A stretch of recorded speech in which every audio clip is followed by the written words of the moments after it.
এরকম ঘটনাও ঘটে। এক ছেলে মাথার মধ্যে চুল লাগাইছে আমির খানের চুল, নিজে হইলো কালা সান, চুল লাগাইছে আমির খান। তা আমির খানের চুল লাগানোর পরে সবাই পছন্দ করছে, মেয়েও পছন্দ করছে, শ্বশুর শাশুড়ি পছন্দ করছে, বিয়ে হয়ে গেছে। এবার বাসর রাতের পালা। তো ঘরে ঢুকার পরে হাজবেন্ডে দেখে বউ দেখে দিছে দৌড়। হাজবেন্ড বলে, দৌড়াও কেন? তুমি তোমার কৈতুরি টুনটুনি পরানের পরান। বউ কয়, তুমি তো আমার জামাই না, আগে ছিল একরকম এখন আর একরকম। তুমি আমার জামাই হইলে তোমার সাদে মাল কই, মানে সাদে চুল কই?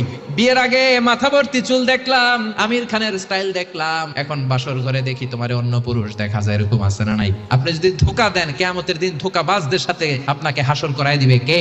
এজন্য আপনার ফ্যাশন হতে হবে হালাল ফ্যাশন। অনেক ছেলেরা ঈদ আসলে সিল্কের পাঞ্জাবি পরে, আছে না নাই? আমার যুবক ভাইয়েরা, সিল্কের পাঞ্জাবি এই ফ্যাশনটা তোমাদের জন্য হারাম। যুবকরা হাতে স্বর্ণের আংটি পরে, গলায় চেইন পরে, মেড অফ গোল্ড, স্বর্ণ দিয়ে বানানো যে কোনো জিনিস ইউজ করা, তারপরে সিল্কের কোনো জামা পরা ছেলেদের জন্য হারাম করেছে কে? ছেলেদের জন্য চুরি পরা হারাম করছে কে?